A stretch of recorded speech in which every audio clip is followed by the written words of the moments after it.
복된 새날을 선물로 주신 주님을 찬양합니다. 사무엘이 하나님의 음성을 듣고 그 잠에서 깨어 주의 성소로 다가갔듯이 이 아침에 마치 주님께서 우리의 머리에 손을 대시고 귀의 음성을 들려주시어 깨우사 주님의 거룩한 성전으로 인도해 주셔서 감사를 드립니다. 은혜로우신 하나님, 죄와 타락으로 고통받은 하나님의 나라의 회복을 위해 먼저 기도합니다. 세상 밖에는 차가운 바람들이 여전히 불어 많은 연약하고 힘없는 이들의 가슴을 시리고 멍들게 합니다. 온 세상이 다시 냉전과 분열의 폭풍 아래로 나아가고 있습니다. 저희들은 무거운 마음을 가지고 하나님 앞에 나와 있습니다. 하나님께 구합니다. 러시아와 우크라이나를 비롯 세계 곳곳에서의 전쟁과 분쟁이 종식되기를 간절히 구합니다. 우리는 주님만이 참 평화의 하나님이심을 압니다. 만군의 하나님, 국가의 지도자들이 분쟁을 종식시킬 결정을 내리도록 하나님의 지혜를 구합니다. 전쟁을 일삼는 악한 마음들이 깨어지고 사라지게 하옵소서. 하나님, 그동안 전쟁의 현장에서 두려움과 외로움의 값을 치르며 자신들의 목숨을 희생한 수많은 젊은이들을 기억합니다. 그 가족들을 위로해 주시고 생존할 힘과 안식을 그들에게 주옵소서. 전쟁 속에서 받았을 육체적, 정신적, 영적인 상처들이 치유되게 하옵소서. 또한 집에서, 학교에서, 병원에서, 일상의 터전에서 쫓겨나와 이 전쟁의 영향으로 불안해하며 불투명한 미래에 낙담하는 이들을 위로해 주옵소서. 어려운 시기에 저들을 위한 위로와 선한 사마리아인의 도움이 계속 이어지기를 기도합니다. 하나님, 그럼에도 이런 혼란 속에서 변함없이 우리와 함께 해주시는 하나님께 감사를 드립니다. 하나님, 저희들이 주님의 선하심과 온 세상을 향한 주님의 계획과 섭리, 이 전쟁과 분쟁을 끝낼 하나님의 뜻을 바라며 기다리는 인내와 소망을 잃어버리지 않게 하옵소서. 이 아침 튀르키예와 시리아에서 발생한 지진으로 인해 황폐화된 곳들을 다시 기억하며 기도합니다. 사랑하는 사람, 집, 생계를 잃은 많은 분들이 이 혹독한 때를 인내하며 주님의 살아계심을 목도하기를 기도합니다. 갇힌 이들을 구출하고 도움이 필요한 사람들을 돕기 위해 지칠 줄 모르고 일하는 구조대원들과 자원봉사자들에게 힘을 주시고 건강을 지켜주옵소서. 전 세계로부터 이어지는 구호 활동과 물품들이 필요한 이들에게 신속하게 전달되게 하시고 그 조종을 맡아 결정을 내리는 분들에게 주님의 지혜로 함께해 주옵소서. 엄청난 재난을 겪은 분들의 마음에 주님의 평화가 임하기를 기도합니다. 그들이 결코 혼자가 아니라는 것과 이 엄청난 재난 속에서도 하나님의 사랑이 자신을 둘러싸고 있음을 알게 하옵소서. 하나님, 전 세계의 교회들이 이제 사순절의 시작을 알리며 하나님의 위대한 사랑을 높이고 찬양하며 우리의 공로가 아닌 예수님의 십자가 은혜만을 붙들고 성령님과 동행하는 이 시즌을 보내려 하고 있습니다. 이번 사순절을 시작하면서 더 겸손하고 자신을 되돌아보는 마음으로 하나님 앞과 세상 안으로 나아가게 하옵소서. 세상의 산만함에서 돌이켜 마음과 생각을 주님께 집중할 수 있도록 도와주옵소서. 주님과의 관계를 방해하는 것들을 인식하고 그것들을 내려놓고 주님께서 원하시는 것들을 받아들일 수 있는 힘과 용기를 주옵소서. 특별히 주님, 치유의 손길이 필요한 내 삶의 영역들을 보여주옵소서. 그리하여 사순절 여정이 영적 성장과 갱신의 시간이 될 수 있도록 인도해 주옵소서. 그리고 그리스도 안에서 새 생명의 기쁨으로 가득 찬 마음으로 부활을 맞이하도록 축복해 주옵소서. 소망교회를 위해 기도합니다.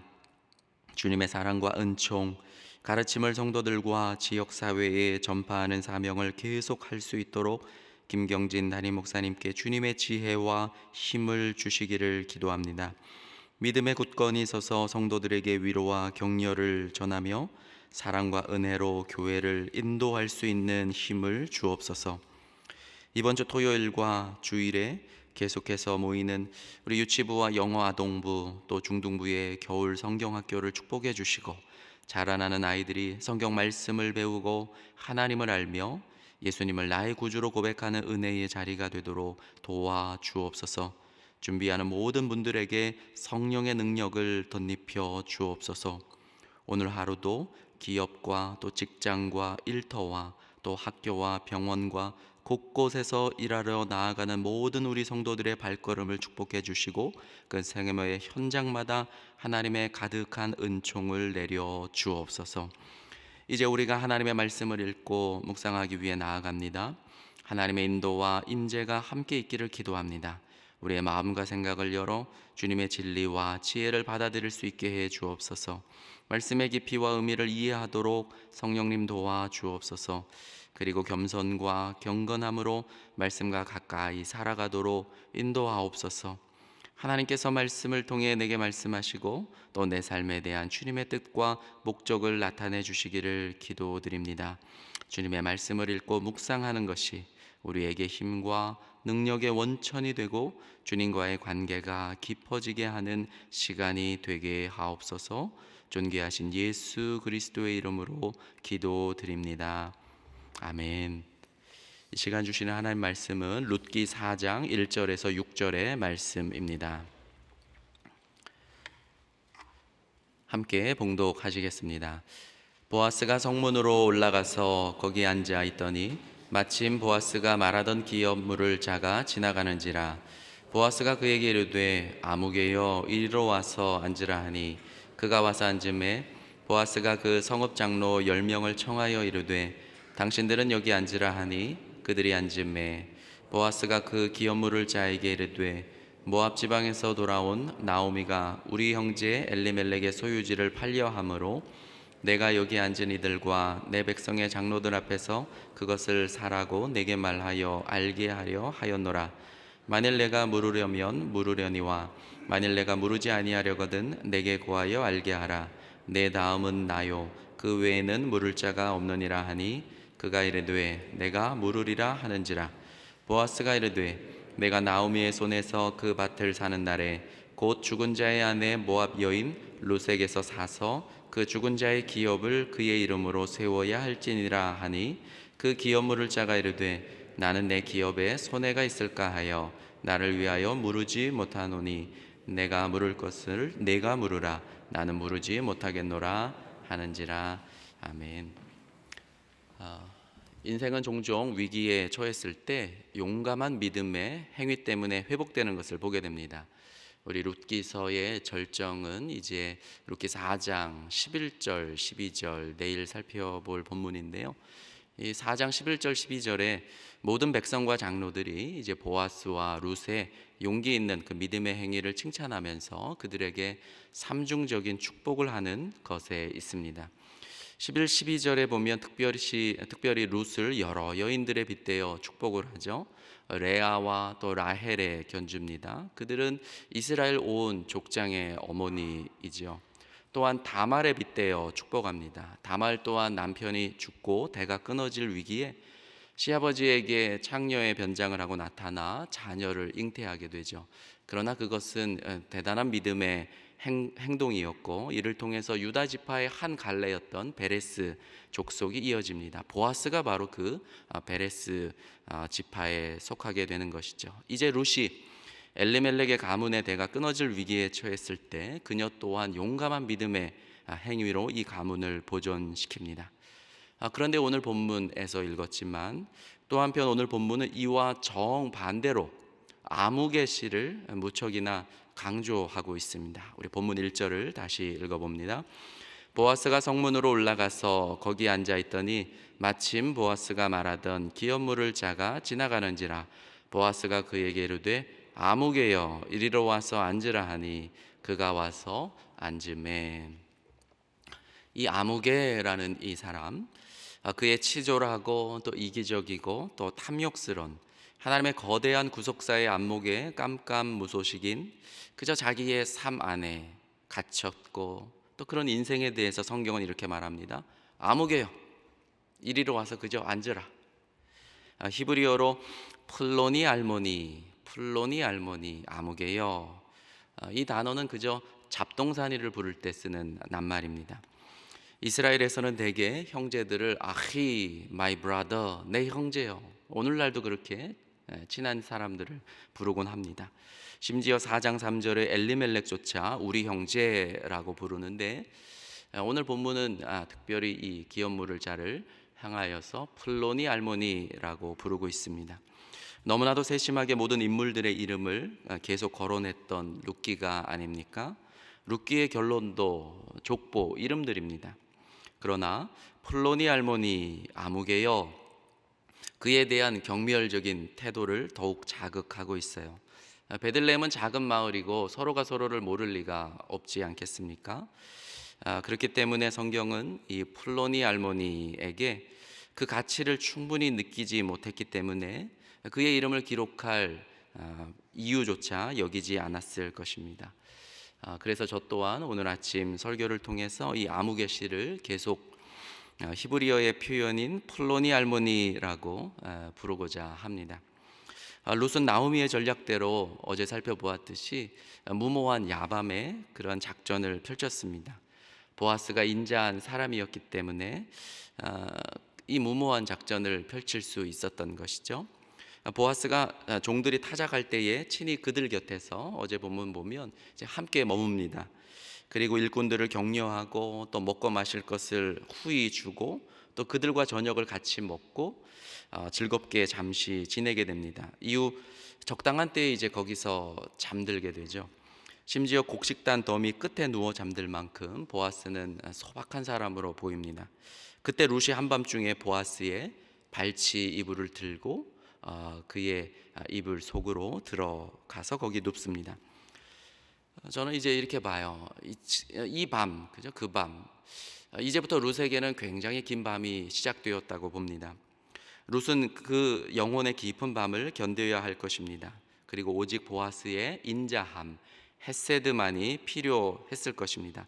만약 보아스가 그 자리에서 벌떡 일어나 크게 소리치고 또 보초들을 깨워서 룻과 나오미의 어떤 음모를 파헤친다고 한다면 이 룻은 투석형에 처해질 것입니다. 인생이 그렇듯이 밝을 때는 그렇게 오가던 그 길이 어두울 때는 칠흑같이 보이지가 않아요. 룻은 무지의 어둠 속에서 보아스의 이불자락 그 끝에서 희망을 붙잡고 꼼짝없이 기다리죠. 불확실 속에서의 아마 기다림이었을 것입니다. 이때 이 밤을 무사히 견디도록 도와주는 것은 룻에게 필요한 어떤 인내와 또 소망이 아니었겠습니까? 룻은 그 기다림을 받아들입니다. 그런데 마침내 보아스의 나지막이 음성이 들려요. 아침까지 누워 있을지니라. 어쩌면 보아스 또한 그 말을 내뱉는 순간부터 이 나오미와 룻의 모험에 가담하겠다는 결정이었을 거예요. 만일 룻을 이 밤중에 나오미에게 돌려보낸다면 그녀의 제안을 명백히 거절하고 또 이 두 여자를 욕보이는 것일 수도 있습니다. 그런데 보아스가 한마디를 덧붙이지 않습니까? 그런데 이 말은 룻과 나오미조차 예상 못한 변수였어요. 보아스조차도 자신의 이 모험에서 확신할 수 없었던 변수였습니다. 무엇이라고 말합니까? 참으로 내가 기업물을 자가 맞으나 나보다 더 가까운 친족이 있느니라. 이 한마디는 아마 그 발치에 누워있던 룻의 가슴을 철렁 내려앉게 했을 것입니다. 이 모든 무모한 도전조차 물거품이 되도록 할 수 있는 치명적인 변수였기 때문이었습니다. 그렇기 때문에 여러분, 룻의 이 흑암의 밤이 더욱 깊어지고 간절해지는 이유가 아니겠습니까? 당장 알고 싶고 당장 보아스로부터 확답을 받고 싶은데, 그런데 인생의 희망을 바로 곁에 두고서 그 누구도 어느 누구도 확답을 해줄 수 없는 그 긴 밤입니다. 이것이 룻의 영혼의 깊은 밤이었습니다. 룻의 감정의 상태가 어땠을까요? 흥분의 파도가 가슴을 쿵쾅거리게 했을 것이고, 또 한편 과거의 그 어두웠던 생생한 그 기억에 채색된 그 두려움, 이것이 복잡하게 뒤섞였던 그 밤이었을 것입니다. 더 이상 내 인생의 불행이 계속되지 않게 해달라고 아마 그 밤에 기도했을 것입니다. 그리고 이제 믿음으로 모든 것을 하나님의 뜻에 맡길 수밖에 없었을 것입니다. 그런데 마침내 룻에게 밝은 빛에 태양이 떠오르고 있는 거죠. 나오미의 말 그대로 이 밤의 어두움이 걷히자마자, 여러분, 날이 새자마자 보아스가 바로 임무를 수행합니다. 성문에서 열릴 법적 논쟁을 서둘러 준비합니다. 이것은 아마 보아스의 인생에서도 가장 중요하고 위험한 변론일 것입니다. 그 또한 밤새 그 룻의 곁에 누워서 어떤 생각을 했을까요? 이 문제에 맞서기 위해서 나보다 우선순위인 그 기업물을 자를 어떻게 설득하고 또 어떻게 타당한 논거를 대고 그래야 그가 그 기회를 포기하고 그래야 자신의 그 기업물을 자의 권리를 갖게 되지 않겠습니까? 아마 이런 복잡한 어떤 말과 또 언변에 그 또한 그 밤을 지새웠을 것입니다. 사실 보아스의 인생에서 자기가 생각한 대로 이 법정 재판이 흘러가리라는 보장도 없어요. 또 보아스의 인생에서 보면 룻이 밤중에 찾아와 자신의 발치 이불을 들고 들어와서 충격적인 제안을 하기 전까지는 자신의 인생 또한 이 사건에 휘말려 들어가리라고는 꿈에도 생각조차 한 적이 없었을 것입니다. 마침내 베들레헴 성문에 조용한 그 법적 재판이 이 두 형제들 사이에서 시작이 됩니다. 그러나 참으로 우리 먼 기독교인들의 눈에서 보면 참으로 웅대한 재판이 아닐 수 없어요. 겉으로 보기에는 그저 엘리멜렉의 어떤 일부의 땅을 소유하는 것에 대한 재판인 듯하나 사실 이것은 두 사람이 아는 것보다 더 위대한 예수님의 족보와 관련된 엄청난 재판이라고 말할 수 있겠습니다. 준비를 마친 보아스가 성문에 앉아 기다리죠. 모든 사람들은 일터로 나가려면 이 성문을 통과해서 베들레헴 들로 나가야 합니다. 그런데 하나님의 도우심의 손길이 있지 않습니까? 1절에 읽었듯이 마침 보아스는 자기 친척인 이 플로니 알모니 아무개 씨가 지나가는 것을 봅니다. 당시에 재판은 별다른 게 없어요. 변호사도 필요 없고 그냥 그 사람을 불러서 자리에 앉히면 성문에 앉히면 재판이 시작되는 것입니다. 우리 본문 2절을 같이 읽어봅니다. 보아스가 그 성읍 장로 10명을 청하여 이르되 당신들은 여기 앉아 있으라 하니 그들이 앉음에 보아스가 상황을 짧게 설명을 합니다. 길게 설명할 필요도 없어요. 바로 본론에 들어갑니다. 두 가지 중요한 법적 문제들을 이제 제기하려고 하는데 보아스가 밤새도록 생각했던 것이죠. 당근을 먼저 내놓을까, 채찍을 먼저 내놓을까. 채찍은 싫어할 것이 분명하기 때문에 또 실은 그가 자신의 권리를 포기해 주기를 원했기 때문에 그 보아스는 당근부터 먼저 내밀지 않습니까? 우리 3절과 4절 전반절을 먼저 읽어봅니다. 보아스가 그 기업물을 자에게 이르되 모압 지방에서 돌아온 나오미가 우리 형제 엘리멜렉의 소유지를 팔려 함으로 내가 여기 앉은 이들과 내 백성의 장로들 앞에서 그것을 사라고 내게 말하여 알게 하였노라. 만일 내가 물으려면 물으려니와 만일 내가 물으지 아니하려거든 내게 구하여 알게 하라. 내 다음은 나요 그 외에는 물을 자가 없느니라 하니. 보아스가 지금 자신의 그 나오미가 자신의 재산을 팔려 한다라는 것을 숨김없이 알려줍니다. 여러분, 이스라엘의 재산 토지법은 이와 같아요. 모든 토지의 소유권은 하나님께 있어요. 그러나 토지의 사용권은 인간에게 있는 것이죠. 간혹 경제적인 상황과 여건에 따라서 빈곤이나 또 경제적인 압박 때문이라면 이 사용권은 서로 사고 팔고 팔 수 있었던 것입니다. 그리고 다만 50년째 희년이 되면 다시 주인에게 되돌려 주어야 하는 것이죠. 그럼 과부였던 이 나오미는 이 토지 사용권마저 이제 생존 때문에 팔려고 했던 것으로 보여요. 왜 그럴까요? 이 추수가 끝날 때인 걸 보면 나오미가 더 이상 버틸 재간이 없었던 것 같습니다. 이 플로니 할머니가 뜻밖의 숨겨진 재산 소식에 눈이 휘둥그레져요. 더욱이 그 땅을 살 최초의 선택권이 내게 있다라는 것을 듣자 얼마나 여러분 가슴이 쿵쾅거렸겠습니까? 이 플로니 할머니는 돈을 지불하고 그 땅을 갖겠다고 하죠. 4절 끝에 보면 그가 이르되 내가 물으리라 흥분해 있습니다. 그의 머릿속이 아마 복잡했을 것입니다. 아마 엄청난 계산들이 오갔을 거예요.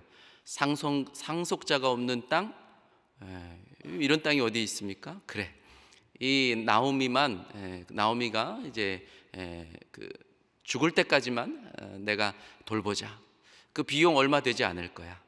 내게 넘어올 이 땅이면 그간 시세가 오르고 또 그간 이 땅으로 내가 적절하게 사업을 하면 나오미를 돌본 그 비용은 충분히 보상될 가치가 있어. 이런 판단이 그의 머릿속에 오갔을 것입니다. 그리고 바로 제안하는 것이죠. 그래, 내가 물으리라.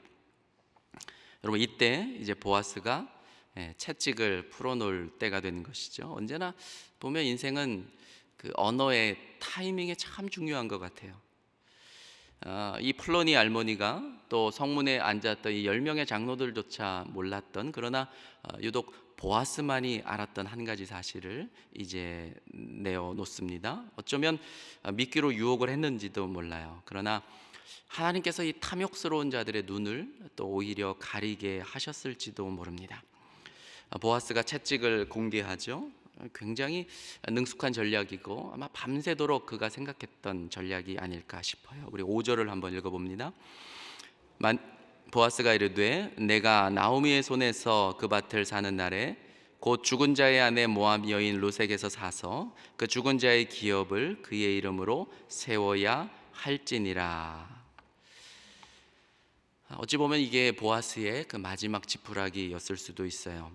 플로니 알모니가 이 사실을 듣자 이것이 단순한 비즈니스가 아니라는 것을 깨달았습니다.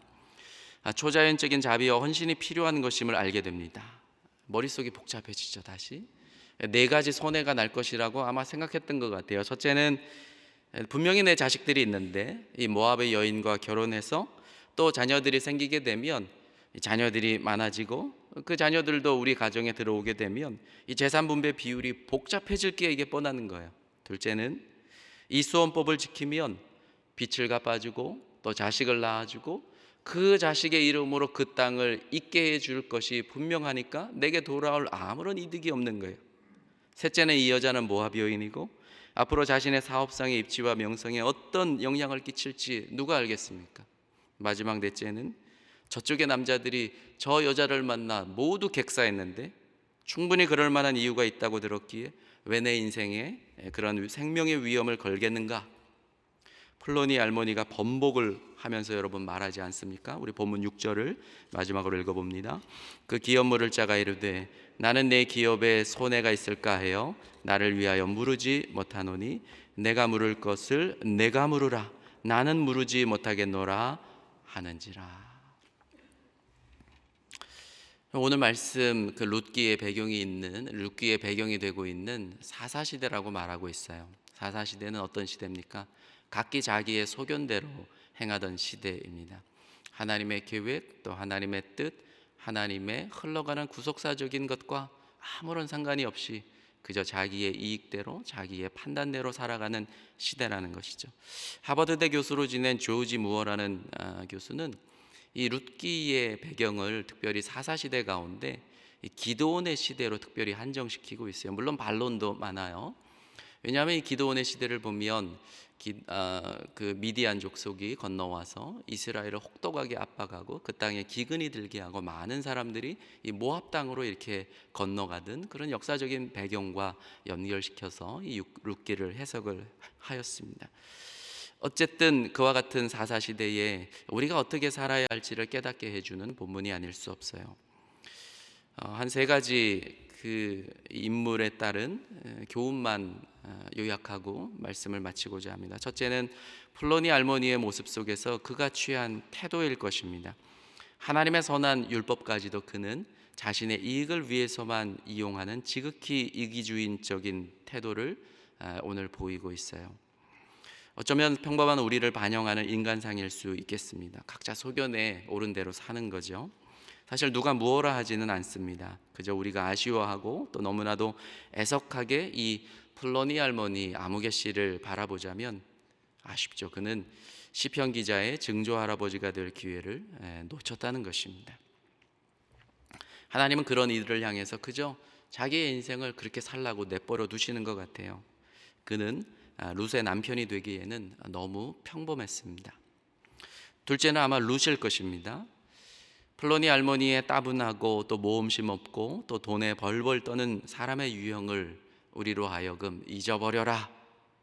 그처럼 일생에서 한번 올까 말까한 큰 기회를 놓친 이를 그저 무시해버리라. 그리고 룻처럼 믿음으로 자신을 던진 레아나 라헬, 또 유다의 며느리였던 다말처럼, 보아스의 모친 여리고 기생 이 라합처럼 믿음으로 자신을 던진 이 룻의 예를 본받으라 우리에게 권면하고 있는 것 같아요. 사람들은 언제나 창녀로 변한 이 다말, 또 실제로 창녀였던 라합, 그리고 멸시를 당하던 이 모압의 룻까지, 이런 사람들이 성경에 언급될 때마다 의아해하죠. 그러나 하나님은 인생의 저주를 믿음으로 뚫고 모험하려는 이와 같은 여인들의 삶을 하나님은 완전한 축복으로 바꾸시고 또 그들의 삶을 본받기를 원하시는 것 같습니다. 마지막 셋째는 보아스의 행동을 칭찬하고 또 본받아야 하겠습니다.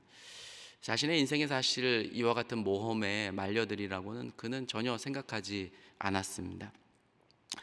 그러나 그는 자비로웠고 인자했고 마음이 순수했고 분명한 한 가지, 개인의 소견에 옳은 대로 행하기보다는 하나님의 일에 대한 책임의 우선이었고, 큰 손실이 나더라도 율법의 의무에 성실하게 살아가고자 하는 인물이었습니다. 그는 땅보다는 룻이 우선이었습니다.